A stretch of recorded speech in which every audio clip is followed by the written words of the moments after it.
Is that a go, Aaron? That's a go. How many times should I ask him? Are we recording now? We're recording. Zach Sherwin, I'm here with you, and what's fun is when I told Aaron that you're coming in, he's like, oh, he was on the show that I was at Saturday night at the Improv. Yeah. And I guess something happened. What happened out there? Well, Gerard Carmichael was on stage and mentioned something about politics and mentioned Trump in some vaguely not a pointed criticism, just acknowledged the energy of the room in America. Yeah. And a woman said something like, "He won, get over it." Right. And everyone in the crowd whipped their heads over in her direction because it was the belly of West Hollywood on a Saturday night at the Comedy Club. What time of night was it at this time, would you say? Great question. I'll say 11 p.m. Okay. But good scene painting. Well, it just helped me think, how drunk was she? Yeah. Yeah. Yep. And Gerard stayed cool as a cucumber, as he does. As he does. And said one more thing to her, and I don't remember what it was. Yeah. But whatever it was, it prompted her to go, God does what he wants, and that's what happens. That's what happened, yeah. Implying that God knighted Trump, our president. Yeah. And Gerard just kind of went, okay, and kept going. The crowd would have gone as far down the hole as he wanted to, but... I mean, it's just so, how do you argue with that?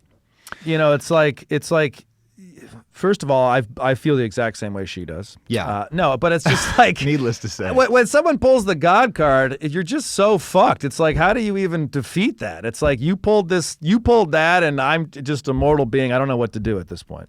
Yeah, and I was on next. That's what I was going to ask you. How did that go? Well, I felt a tug of war inside me because on the one hand, you could spend as long as you wanted, putting that on the dissection table and peeling back the layers. Yeah. But on the other hand, it's like I was like the seventh and probably least famous performer on like a big late show at the Improv, and I had a couple things I wanted to do, so it was just like I sort of acknowledged it and then moved on. But it could, what it reminds me of? I did debate in high school, and there was I had a rival in the debate world. I love and this. He went to another high school. Rival debater. Yep, he went to a different high school and was one of the few Jewish people in town besides me. Okay. And we went up again. I grew up in southwest Missouri, the heart of the Ozark Mountains. Oh, fuck. I had no clue you grew up there. For real? Yeah. What's the name of the city? Springfield. Holy shit, man. I had no idea. I never would have guessed that. So I went up against this friend of mine. It finally happened after a couple years. We went head to head in a debate round in like the sticks. Yeah. And the topics were always some variation on should the individual's liberty outweigh the greater good or not. Right. It was like, freedom versus security. Always some variation on that. And so I went up against my friend, this other Jew, and our judge is just some person that a high school debate kid recruited to judge the round. And my friend, it's cross-examination, and I ask my friend some question, and this Machiavellian, can I say the F word? Yeah, you can say whatever the fuck This Machiavellian fuck just looks at me, and he goes, well, with a question like that, I have to wonder what our Lord and Savior, Jesus Christ, would have done. And the judge nodded. Oh, that's a dirty move. And this is your Jewish God buddy. Card, the Jew. Oh, fuck, Both of man. us knew 100% what was happening there. Yeah, well...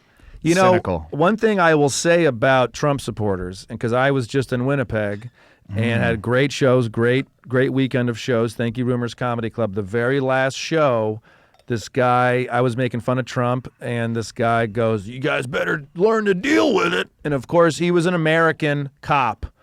And it was like, of course, the one time I get heckled all week is by the American in Canada.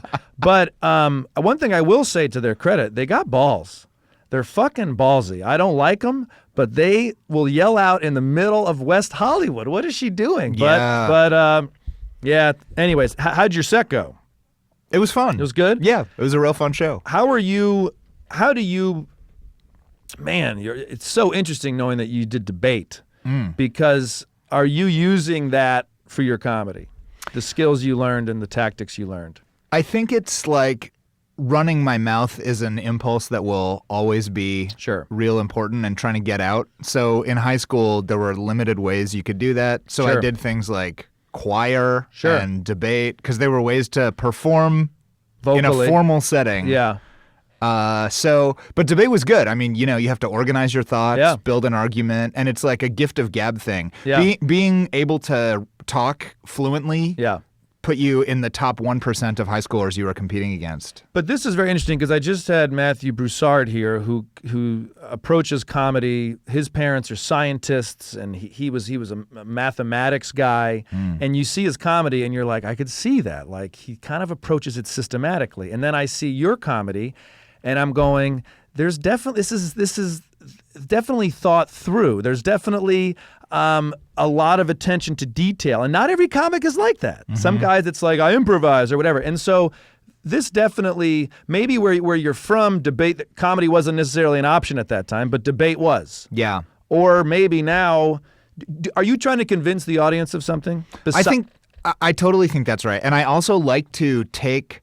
I think of it as like primary source comedy. Yeah. Okay. Like I'll take if I'm doing a thing about politics now, I'll take like a protest sign that I saw. Yeah. Or something any place where something is written down and I can like take on the text of something. Well, I think that's real debatey. You're doing that with your Instagram now with the and I'm no wordsmith. I know you are. I almost feel intimidated. I definitely feel intimidated through vocabulary and words with you. But what is it called when you put like Donald Trump and then you move is it an anagram? An anagram. An anagram. 100%. You got all these anagrams on your Instagram page. Yeah, I anagram obsessively. My whole family is into like word stuff and crossword puzzles. You don't hear that sentence every day. I anagram obsessively. Like, it's true. I wish it's often exhausting, especially if I've had too much coffee. But like when I drive around town, my brain just takes street signs and like moves the letters around and stuff. So I try to put it to a productive use by I'm thinking about politics all the time these days. And so I try to take current events and make clever anagrams that also say something with them. Was this something that your brain was always doing even as a kid? Yeah. It was? And did you think, when did you learn that was different than everyone, than not everyone? What a great question. I don't know. I mean. That is a good question. My, I'll just say my earliest memory of my grandfather is of him, the jumbles in the newspaper. That little puzzle where they give you the scrambled words. Yes. Yeah, I remember being like 3 and him making me do those with him when I was like a tiny kid. So it's been in the mix for a long time. Do you think it's nature or nurture or a little bit of both? Both. It is? I mean, I think the genes are around in my family. Yeah. I think it's kind of a Jew thing, to be honest. I think a lot of, not all Jews, but are inclined in this way. Yeah, we're like a literary, verbal people. Okay. And then I also think that being around my family teased, like drew it out. That, yeah, for sure. But when did I know that it was weird? I didn't ask you that the one that was unusual, weird, different than Sure. Yeah. I'm defining weird generously. I think I guess I don't know exactly when, but I will say I missed the time when I was uninhibitedly just, showing this off without thinking like, okay, I need to dial it down a little bit or modulate it for certain contexts. Yeah. When I first started doing comedy on my own, I had I was in a sketch comedy group first, and then we broke up and I started doing my own thing. Is that when I met you in the elevator in Montreal and we were both going for a run? Do you remember that? Oh, we were both wearing like running outfits. And wow. Do you remember that or no? Now I do. Okay, yeah, because I remember, I always laugh because there's that terrible elevator at the Hyatt, and we both got in, and we both were wearing like matching outfits, and we were both going on a jog, and we got to know each other. But I wasn't familiar with your comedy yet. Were you in the sketch group first? No. The sketch group long. Okay. Anytime we would have seen each other at Montreal, I was a few years out of the sketch group. Okay, you were out of the sketch. Okay, so you were an individual performer. Right, on my own now. Okay. And so I was just, because the sketch group wouldn't let me do all this craziness, and I was like, I got stuff to scream to the world. Right. And so it was very verbal at first, hardcore wordplay stuff, and then some of it would go over well because I started performing in Cambridge, Massachusetts, which is a brainy, eggheady kind of environment. But then I started having to learn I can still bust it out, but it has to be the right show. I mean, I've played Lake of the Ozarks, and your brain, to me, isn't matching up in that location. That, ladies and gentlemen, if you haven't been to, is that Southwest Missouri? Yeah, Lake of the Ozarks. I mean, this is like that documentary Jesus Camp is from around there. You seen that thing? There's a lot of, it's rural America. Is that safe? Yeah, the buckle of the Bible Belt is a stolen, clever thing to say about it. Yeah, the buckle of the Bible Belt. I love that. So it's just so funny, but maybe you're also in response to that environment growing up there. And there's a certain capture the flag glee in like running over to the other side and still having good shows and then coming back and being like, oh my God, I headlined a club once. I headlined I won't, I'll keep the name out. But I headlined a club once and I walked in and I was like, holy shit, I am out of my element. Correct. And, you know, a weekend worth of shows, some of them are much better than others. Sure. And there were a couple that were terrible and most were fine. And then the ones that were great, I was like, this is unbelievable that these people and me, despite our many cultural differences and reference points, managed to have this good experience together. It's an extra victory. And that's, to me, that's like the beauty of art and more specifically comedy. It's like when someone brings up a topic that is impossible, defending, like Bill Burr, he's defending Tiger Woods for sleeping with other women. Everyone goes, oh, no, you can't do that. And all the girls go, this guy's an asshole. And then we're all laughing at the end. Comedy has won. We've all laughed together. I mean, I think, depending how new agey we're going to get, I almost think it's kind of like, this is not stuff I would say at the Lake of the Ozarks Club. Sure. But in the safe space of the podcast studio. Sure. I feel like part of what comedy does, what collective laughter is for a minute forgetting that we are quote unquote different, consciousnesses. Yeah. Like we all converge on one thing. Yeah. And I did some psychedelic drugs one time, and I was thinking about comedy while on mushrooms, and I thought when comics say I killed, my new take on it is going to be that for a minute, like our brains all like reunited in the universal matrix that will rejoin after death. It's like a preview of that in life. So for me, it's not like I murdered the audience. It's like I made us all forget that we're different people while we're alive, and like I like that. Thanks. That's a longer sentence to say. Than I killed. So you just use the shorthand. And normally any comic that says out loud I killed didn't kill, and they're not usually a good comic. No, someone tells you killed. You know what I mean? Right. Yes, someone 100%. tells you killed. When is your birthday? July 1st. Okay. Huh. Tough for school. Canada Day, is it? Yes. Sometimes it is. Someone's just been in Winnipeg. Someone just fucking watched curling for 5 days. They love ice sports, but they should. Yeah. It makes perfect sense. They're the place for it. But you kind of forget how much is on. Like at one point up there, I was watching a hockey game and I was like, I didn't realize like the uniforms looked like that, blah, blah. And I was like, oh, this was like 5 years ago Stanley Cup. They're just showing old Stanley Cups. But it's like, of course they are. They love hockey, but I didn't even realize it. By the way, I saw a photo that you posted on Instagram of yourself in a security camera flipping it off. Correct. Right? Yeah. That was a horrifying photo. It was. It was like the blacks and whites were reversed on it. And I was like, God, if I didn't know that was Kosta, I wouldn't be able to identify who it was. Well, what's interesting is actually getting that photo correct took me 30 photos. Because you can't really take your own picture, and I asked the waitress to do it, and then whatever. But you get kind of bored up there. But what was July 1st like? This is the hardest summer. Hardest summer. Buckle of the summer belt. Yes. And it's hot down there. Right? It was. Yeah. It was like I was an only child and remain one. Yeah. And I was always jealous of kids who got to have, there was always that, like their birthday during the school year. Sure. And then sometimes, some years, but not always, they would have a consolation party for all the kids with summer birthdays. And there were 7 of you. How many Jewish kids were around? Is that a fair question? Yeah, it's 100% fair. My high school, there were 5 public high schools in Springfield. Okay. My high school was 1,400 kids, and there were 5 Jewish kids. Okay. I mean, you're also in Springfield, Illinois is the capital. What's the capital of Missouri? Jeff City, as you call it, if you're in the know. Jeff City. I did not know that. So, but Springfield is like, there's a Starbucks there. Oh yeah, it's got like 2 universities. Yeah, okay. So a few hospitals. Okay. So the Jews are. Yeah, I mean, you don't feel like you're in fucking middle of the farm fields. No, but if you drive 15 minutes in any direction, you for sure Trump are. signs. They can just get bigger and bigger. Yeah.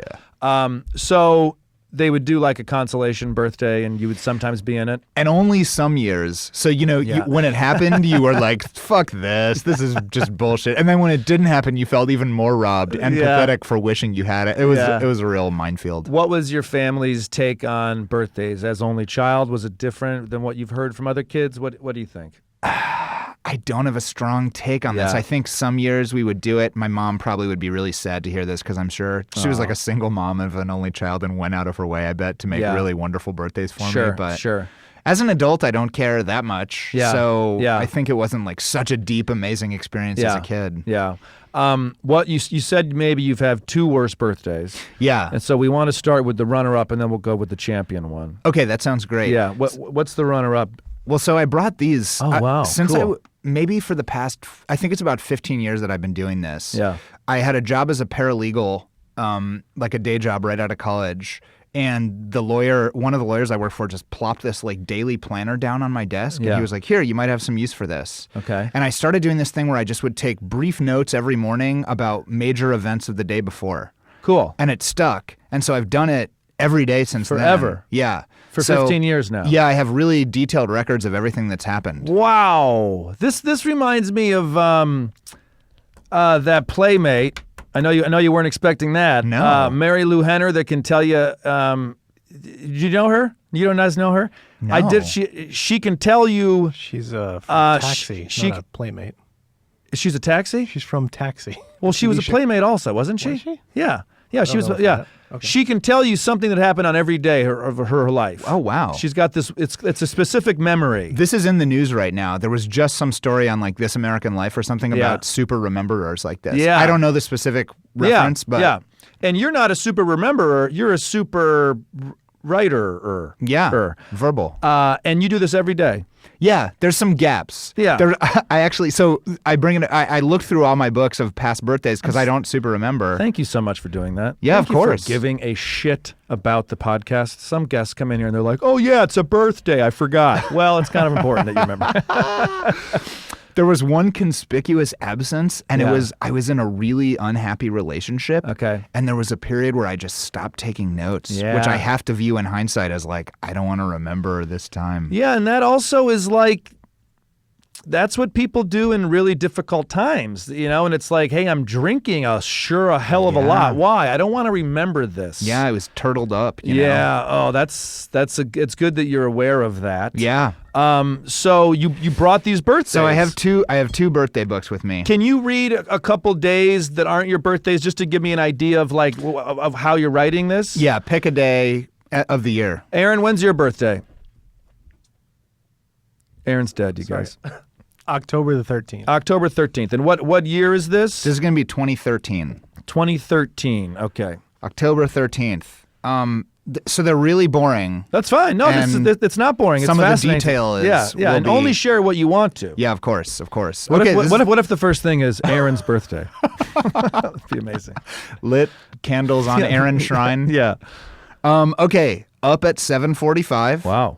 Good. A shower. By the way, I shower every day.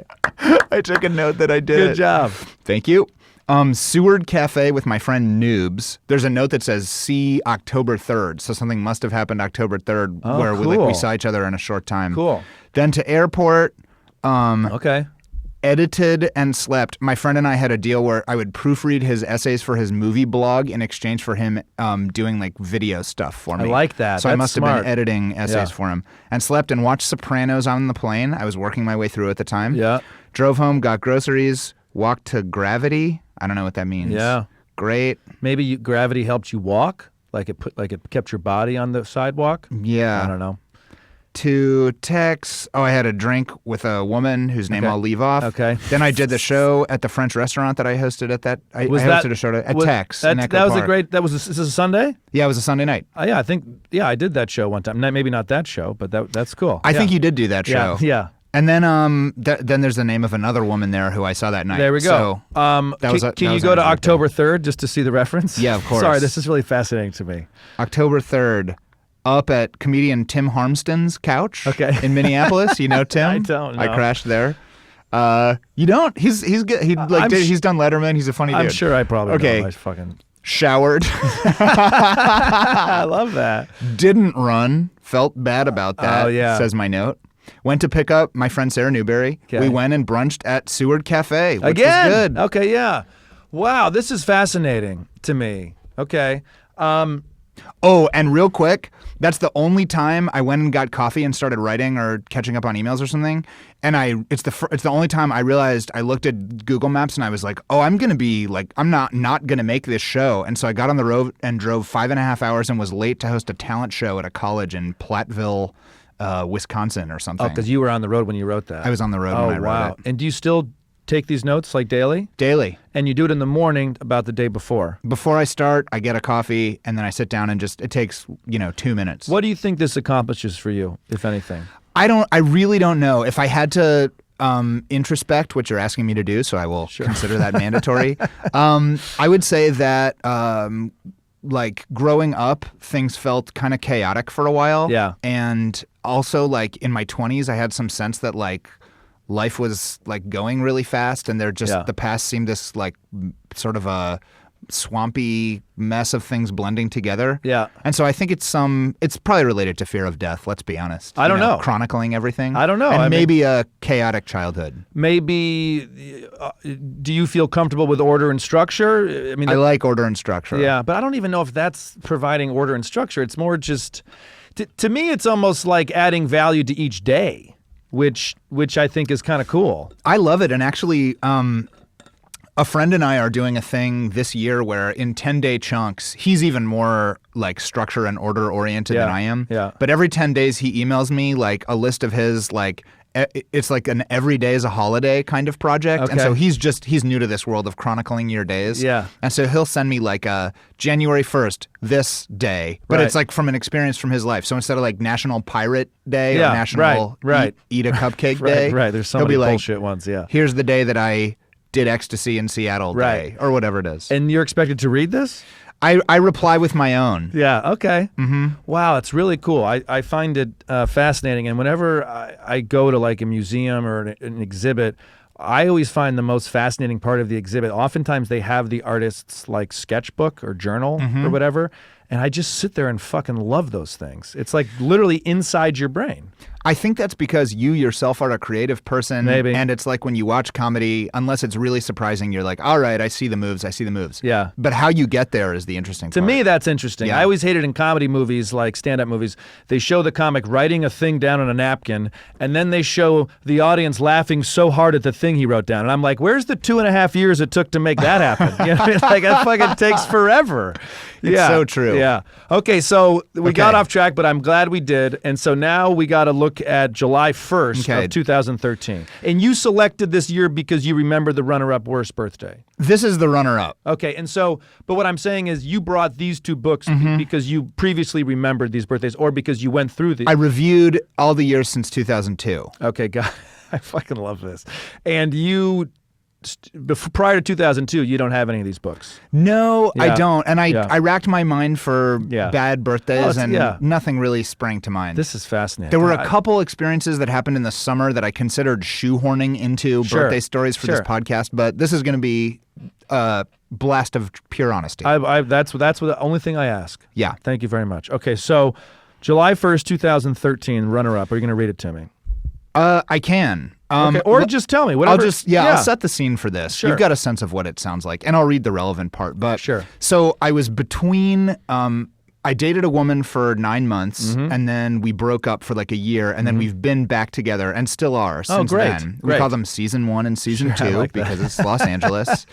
And during the hiatus, it was kind of a lonely time. Sure. I didn't admit it to myself because I was like, I took the step I needed to. Right. Yeah.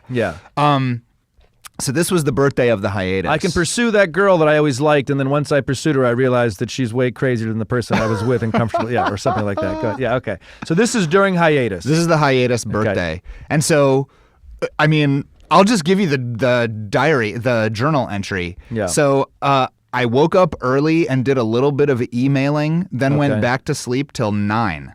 Oh, wow. You do get up early, man. I do. I love that. Then I went to the Bourgeois Pig, a coffee shop in Hollywood, and got videos ready to post. So that sounds good. Yeah. I was posting music videos. It's also a great way to keep track of like how productive you are. I love this. Yeah. Or non-productive, depending on the productivity. Totally. Yep. Took a shower. Just kidding. I didn't write that. Nice. Then I hiked Griffith. Okay. Went to lunch by myself. Okay. Then I went to a coffee shop and read the New Yorker. Okay. Then I posted the videos that I had gotten ready to post before. Nice job. I wrote "yay" with an exclamation point in my book. Does feel good. Okay, Post. that's good. I really like that I did that. Okay, so then I went home. No mention of your birthday in here. Yeah, I know. This is how I'm celebrating it. Yeah. So then what had happened was I asked a woman out and didn't want her to know it was my birthday because it's kind of sad to be like on a first date with someone on your birthday. Yes. And she had gone right to Facebook and it saw that it was my birthday. And so I picked her up and she gets in the car and she's like, "You didn't tell me it was your birthday. I'm your birthday date?" And I was like, "Yeah." Oh. And she had texted me. Actually, that can't be true. She must have texted during the day because she said in a text to me, "Since it's your birthday, I'll do anything you want." Whoa. And I was like, "Well, let's go skinny dipping in my friend's pool." I love that. And it was freezing cold. I think I said swimming, but my plan was skinny dipping. Yeah. And I texted my friend, and it was freezing cold. And so when I picked her up, she was like, "I'll go with you to a pool, but there's no way that I'm going to go in." Right. And I was like, "Okay, well, let's still go, I guess." I was confused and sad. We went to the pool. My friend hadn't left a key. It was locked, and we couldn't get in. Oh, man. So we went and went back to our house. Is this a move with the ladies that you would... I'd never done it before. Another friend's pool? I was kind of buck wild. I was Yeah. like fresh out of a relationship I get and, it. Doing kind of slightly off-kilter things. I get it. Yeah, I mean, you woke up, answered emails, and then went back to bed. You know what I mean? You're crazy, man. So we didn't go swimming, and then what happened was we went to her place, and I gave her a back rub, and we made out a little bit. Okay. And then I left at like 3 a.m., and then she totally ghosted me. Yeah, And that was it. the end of the birthday. It's sad. I mean, talking about it, there's like many sad points that I can spot. It sucks. It's like a lonely guy. Yeah, well, it sucks that you had to give her a back rub on your birthday. It sucks that it's your birthday. Man, it is tough. That's interesting. Like, to go on a first date or even, but it's like your birthday. You don't want to make a big deal of it, but you do want to do something. Yeah. Is this person still around? Do you know this person? Yeah. Yeah. I'm curious. There seems to be a lot of mention of dates or women in this journal, and maybe that's something. I don't know. That could be an insight. I remember when I was single, it was like I would always kind of journal about like, hey, I went out with this person, but I still kind of think this. It's like almost like helping get your love, like your shit organized or something. Yeah, I think that's right, and it's all just I feel like these experiences. There's a quality to life as I get older where I'm like, wow, did that happen, or am I kind of like imagining it? Yeah. And so I think this does help me with that. Yeah. I had a real quick digression. Please. I had this crazy experience with my girlfriend in senior year of college. Okay. We went to El Salvador for like a community. Where'd you go to college? Brandeis. Okay. Little liberal arts school outside of Boston. Yes. Okay. And she wanted to go on this like community service trip, and so we went to El Salvador. She got really sick. They told her it was an ectopic pregnancy. And they almost What had does to. that mean? It means God, I'm going to mess up some medical terminology okay. here. Well, but the fetus is in your ovary instead of your uterus. Wow. Or a woman's. Yeah. Or a person with that equipment. It's so tough. Okay. It's so hard to be PC these days. So, but important to get right. So she. These like El Salvadoran doctors, but it was kind of in the jungle. It was like a clinic, not a hospital. Man, couldn't be where worse. like you got to get out now, and so the UN was getting called. They were going to do an airlift back to Miami, and it was so crazy. Wow. And then we went to San Salvador, the capital, in an ambulance, and they told us she had a 50-50 chance of living. She was feeling pain. She was in agony. Okay, and that's what created this. Oh yeah, Okay. we had in the middle of the night she was projectile vomiting and screaming in pain. So. Hospital ambulance drives through like bumpy jungle roads. We get to San Salvador.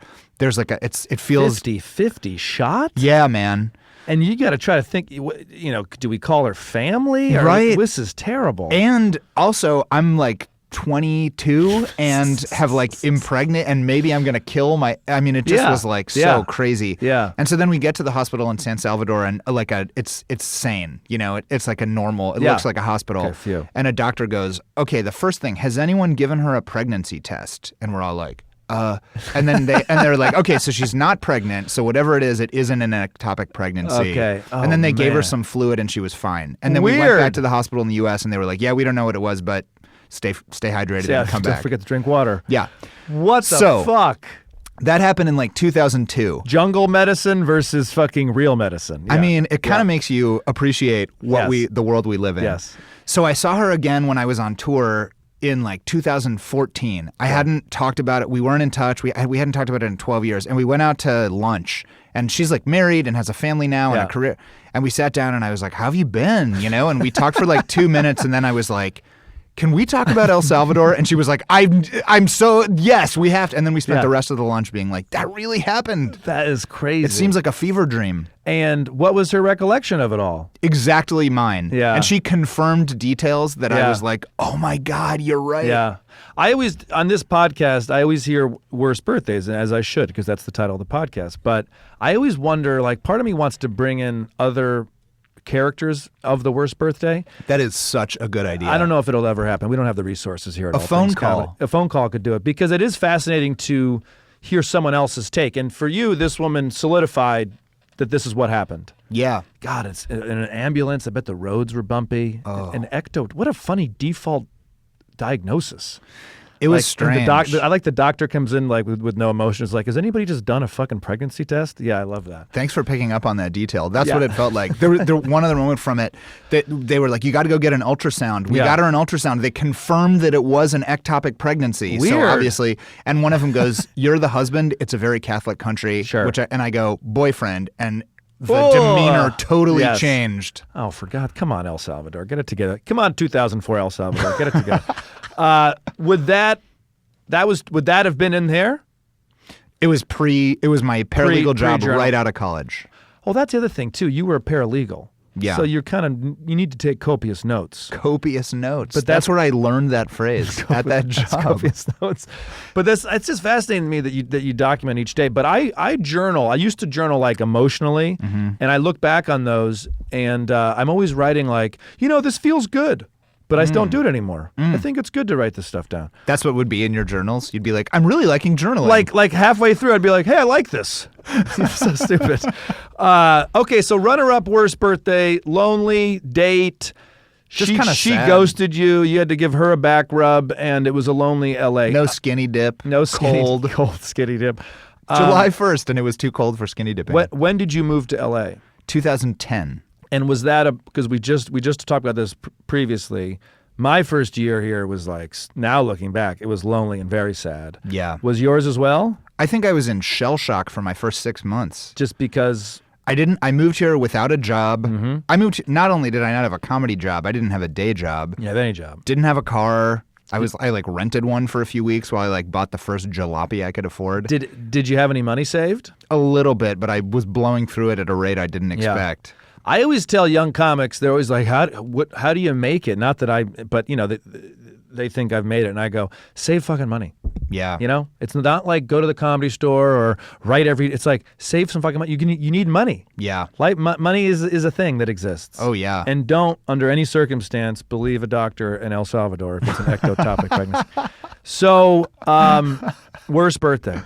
Okay. The worst. That's a sad number 2. We've had less sad real worst birthdays than your runner-up, just so you know. Oh, wow. That's a sad one. I also want to acknowledge that some people actually have bad birthdays. Sure. Mine are only my worst birthday is the absence of an amazing birthday, Sure. which is baseline a pretty great place to be. Like, I've good. never had like a family member die or a horrible violence be perpetrated against me on my birthday. So I want to acknowledge that. And we've had both of those on this podcast. I believe No, it. but it's just, it's not your obligation to have a traumatic birthday. I just want to know in your life what was the worst. Yeah. I'll just say I'm very fortunate that we can giggle around at how Sure. depressing my stupid birthdays Sure. are. Okay, I'm going to take us to 2008. Here we go. July 1st, 2008. Zach Sherwin, ladies and gentlemen. If you're on, can you show the video what the journal looks like or the daily? Do you see it right there? Oh, yeah, right here. If you're listening to this, this is why you should be watching video at worstbirthday.com because you can actually see Zach's notes of each day. I'm really liking it. I think I may steal a little bit of it. I may do a weekly though. Sure. I mean, it's 2 minutes if you bang it out in the day. Yeah. I'll just I like say that. And you'll have your own way to it. You could do a Google Doc. That's all I was going to say. You don't need a Yeah, physical but then notebook. Google can read it. Yeah, that's true. You know, it's like, do people forget that Google is reading all of it? Like everyone's like, put it on a Google Doc. Put it on, you know, that fucking. We're digressing, but it's okay. It was the soccer team at Harvard. Did you guys see this story? No one's been. They had a Google Doc on what sexual positions they thought each female soccer player would be best at. I did see this. And it's been public since 2012. Like no one ever just pressed the private button or whatever. And first of all, I love that that's what makes me mad, that they made it public, not that they made the Google Doc. But it's just like, guys, Google Doc is on the cloud and it's on Google servers. Like it's available for any Google employee can scan it. Just be aware. I think tactile. I think as writers, we have to, putting pen to paper is like a very important thing. I'm very much of that school. Yeah. Do you write your songs by hand like that? You got something? I got the rap notebook. I won't bust it out. I mean, okay, just I'll show me or show quick. if you don't mind. Yeah, it's a lot of notebooks to carry around, but it's how it's any works. way it works for you. You know what I mean? I mean, are you Eminem on the bus scribbling out words? There it is. Wow. Can you open a page, or would you rather not do that? No, I'm happy to open a page. Okay. Looks like that. There it is. There it is. That's dope. Okay, cool. All right. You just need room to spread out. Yeah. And also, here's the thing about typing with writing. So many times, essential creative turning points have come because I looked back at some first idea before the thing knew what it was, and I'm like, oh, that's it. The perfect. My brainstorm coughed it up. We must, as performers and creative people, go back to old ideas, because oftentimes our brain is ahead of us. Right. You know what I mean? And like 3 years later, you have the skills now to pull that idea off. Right. Very important. And so when I type it, I erase stuff. Yeah. I type over. Oh yeah. Yeah, you delete So writing it down, it's immortalized. I love this. This is good. I'd like to find out like how everyone writes. That's my next podcast, How Everyone Writes with Micael Kosta. It sounds terribly boring. Okay, worst birthday. Okay. 2008, right? 2008. Wow, you had two of them, right? You know, within 5 years. 5 years. Yeah. That's tough. That's tough. Okay, so here's what was going on. Yeah. I mentioned earlier that there was a relationship I was in that bummed me out. That started to it started wonderfully, but then there was like a long time where I knew it needed to end, but it hadn't. It wasn't going to for a while. So I was bummed out. Where are during that you time. in location in your life? Massachusetts. Okay. Yeah. You're in college at this point? No, I'm out. Okay. Yeah, I'm got it. like mid-20s. And what are you doing? The comedy group at this point probably was just ending. Okay. That had been my it was our full-time thing. It was a barely subsistence living. Sure. And we were splitting our meager paychecks I between members of a group. Well, that's what I always, when I see what we make, Yeah. and then I see like a comedy duo or a band that I'm like, why do you want to give $75 to them? You know what I mean? It's like, It's like any professional who renders a service for you, they have to make you more money than it costs to have them. And so a comedy partner, you really need them to... It better be fucking funny. Yeah. And And profitable. Yeah. Right. Yeah. Okay. So now I was out. I had just started performing on my own. I was having like very exciting success in the Cambridge, Massachusetts comedy, like alt comedy scene. Great. Exciting things were happening. It had more legs in the real world than the group ever did. Okay. And so I was like feeling that course through me. Nice. So it was great. But on this birthday, I had just moved back to Boston. I was living outside of Boston and like in a relationship that I'm making it worse than it was. It just needed to end. Sure. And so it had in June. And so on July 1st, I was freshly back in town. Sure. And I didn't have my adult set of friends yet. Did you end the relationship? I did. Okay. Was that hard? Yes. How'd you do it? Brutal. Just face to face? Here's what's got to happen? Oh, man. It was so gross. Yeah. There was like a conversation. Yeah. And she stayed in, she was so sad and was like, that conversation was the beginning of the end. And I was like, it wasn't. I'm trying to work through so we can. Yeah. And then she was so right. And so then like 3 months later, we decided that when summer hit, we would not be together. Yeah. But then we lived together for like 2.5 or 3 more months. And we knew it was coming. And it was just like 10 of those conversations where you would just like cry and leave everything on the table. But it happened like again and again because we were living together. It's my ex-girlfriend, I remember we lived together and we had decided we were going to break up. Right? But it's like just what you described. You're bringing it up. And I remember like Like we had this date that I was driving her to the airport, and it's like you're making eggs on a Tuesday and everyone's crying, and it's just like the breakup when you live together. I think you need to then just move out that next day and put your money to a fucking hotel. Brutal. Okay, I'm feeling sad right now. Yeah. Okay. Well, let's laugh at my pain and that'll give us catharsis. So what happened? To make money at this time, I was like teaching improv comedy at an arts day camp in Cambridge, which I was thoroughly unqualified to do. I had no improv training or experience. Sure. But I was doing it, and it was good enough for 8-year-olds. Yeah. And so I taught those classes. I singled out one of my campers. Okay. Ruby. Ruby, you liked Ruby, huh? Liked Ruby. Okay. Tried to work Ruby is now, ladies and gentlemen, the head of NBC. No idea. Okay. Looks like I tried to do some work, but was too tired and took a nap. It's already sad. Okay, so then here we go. I called my buddy, who's the guy in this story, on the drive here, and I was like, Aaron, what was my saddest birthday? And he was like, oh, it's this one. Oh, wow. Aaron and you are buddies. Aaron and I are still buddies. So he remembers your worst birthday. Yeah. Wow. You know how like old couples help each other remember stuff that the other one, you have certain areas you're in charge of. So he remembers stuff that I don't. I knew he'd be good for this. So we talked on the way here. So I had dinner with him and his now wife and baby mama at a Bengali restaurant in Cambridge. That was pretty good. Okay. Aaron gave me a framed picture of a troll guiltily masturbating that he had drawn because he thought I would think it was funny. And I did, and still have it. You still have it? Yeah, I still have that. So far, this is the best birthday. I know. Yeah. It's a really funny picture. I'll send you a picture of the picture. I would love that. If you want an accessory post for the podcast. Thank you. Okay, so then here's the thing. I did the birthday thing where you're like, hey, I'm going to be hanging out at this bar from 8 to 11 or whatever. Show up and say hi. Yep.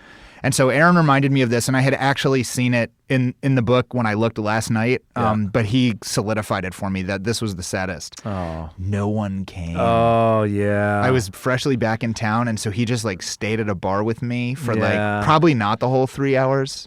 And so for a while, I was just like sitting, waiting for people to show up. I was literally just going to say, when you said I did the thing where I invited, you can't do that. Yeah. It's just too casual, and then people don't. I mean, because I get these texts like, hey, I'm doing the thing, and it's like, I'm not going to that. But if it's like, hey, Kosta, I'm throwing a birthday thing, and I want you to, okay, now that's tough. And you're so new single, right? New single, newly back in town. Yeah.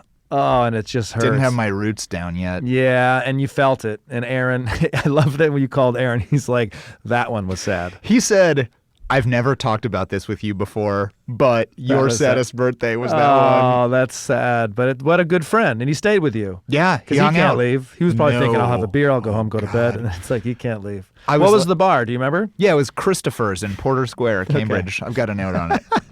I love that. So what did you say in there? Like, what did you say it was sad, or did you just say like... Oh, the saddest thing, it says... Aaron gave me masturbating troll. Yeah. No one came to B-Day at Christopher's. Home to bed. Oh, that is sad. But I appreciate you being honest with yourself. Mm-hmm. I think if I had a no-show birthday, I would have written like, great birthday, fun. But really fun to get some one-on-one time with Aaron. Exactly. Oh, man. And what happened with that? With your ex, did you want her to show up? That was a no-go. She lived out of town. I had moved like from a different part of Massachusetts back to Boston area. Okay, got it. So yeah, she wasn't coming. Those are sad. Again, they're sad. They're not, how like in AA they say, some people hit rock bottom, some people had a high bottom. Those are good worst birthdays. We're all alive. Everyone's survived. But I really appreciate the worst birth. We've done over 80 episodes now. Wow. I really appreciate the lonely birthdays. Some people have physical injuries. Some people have had bad things happen to people they love. Some people just get sick. Lonely is underrated. It's tough. What's tough? One additional layer of quote unquote toughness to it. Yeah. If you're in a position to be lonely, you're doing pretty. Like it. If that's the worst thing about the day, again, it's pretty good. Sure. But what's tough about it is that you feel bad for it's not that bad, so it makes you feel even worse that you're like, man, it would have been easy to do this right. I could have asked like a couple close friends, can we make special plans? It's my birthday. So you kind of feel like it's your own damn fault for not planning it better a little bit. For sure. Like if you would have sent an Evite, was that in back then in 2008, that people would have showed up. But instead you probably just threw it out to the... How though? Was it email? Yeah, the email. I actually bet I did text like a select 15 people. In 2008, like you were throwing texts around just like that? I think so. Each one was probably 10 cents at that point. Remember that shit? Oh, man. Put you on the spot here, what was a great birthday that comes to mind, if one does? Ooh, great question. Was it in L.A.? Was it as a kid? Was it... Great birthdays are great birthdays. Like last year, my girlfriend organized like fancy ass drinks on like the back patio of her apartment, and then me and a bunch of pals went and did an escape room, and we solved it with like 7 seconds left on the clock, and I got to hit the final buzzer of the thing that opened up, and we were all like, I can't remember a time that I felt that Isn't that great? Suffused with euphoria. By the way, if the escape room is pushing Zach's brain to 7 seconds, how the fuck would anyone else solve that shit? It took you that long to I figured you'd be like, press that, move that over there, change that. Please. I'm flattered by the depiction. So it was close friends. Yeah. Low stakes. Yeah. And just like intimate setting, probably. Yeah. That's always the key. And it's the niceness of somebody else thinking what you would like and then taking care of it for you. Yeah. And also crucial to it, 2 phases. Some people were there for drinks and not escape room. Some people were there for escape room, not drinks. And some people were there for both. See, I also think as an adult, we learn how to have the highest probability for a successful social function. Like you blasting out, hey guys, show up at the bar. That's an amateur throwing together a party. An adult goes, we're going to have 2 phases. People can come to the first or the second or both. It's like you're making it easier for me to say yes to your party. Yes. Right? I mean, all it is just getting a little better, fucking up, learning from that. You even get better at learning how to address the ways that you fuck up. Yeah. You know? Yeah. Like it's like relationships. You have a bad one when you're 25, you're devastated. You have a bad one at 35, you're like, well, I've been here before. Yeah, we'll be okay. Yeah, it's still gonna suck. Shouldn't have done that. Remember for next time. It's being an adult is learning how to fail better. It is learning how to fail better. Duh. It's almost like every single football coach has said that. But your breaking up. You learn how to break up better. Yeah. You don't do it 2.5 months before you move out. Oh man, that's a nice birthday escape room too. I haven't done that yet. I heard they're sweet. I was already good at escape rooms from getting out of that relationship 10 years earlier. There we go. That's the escape room. Zach Sherwin, which video of yours, and I know it's not an indicator of success, but I probably once a year I rewatch the Bumblebee rap. Oh, Kosta. But what's the name of it? What's the name of it? That one's called The Aggressive Bee. Okay. How many views would that have at this point? That is my most viewed one. Okay, that's what I was going to ask you, your most viewed. I think it's at like 850,000 or something like that. Wow. And is that your... I bet it isn't, but I'm curious. Is that your most proud one, or are there ones that you like way more than that, the songs you've written and performed? I like The Aggressive Bee because it is by probably a factor of 2 my most watched video, and it is literally the cheapest, easiest, least thought out video I've ever made. It's so crazy. I've spent It's just you basically rapping. It's me rapping live in a room. And then you have the lyrics down below. And there's lyrics down below because it's fast. But that to me is what changed that video from everyone else's music video, and that's what everyone does now on Facebook. On Facebook is they now use subtitles, but you did that kind of before.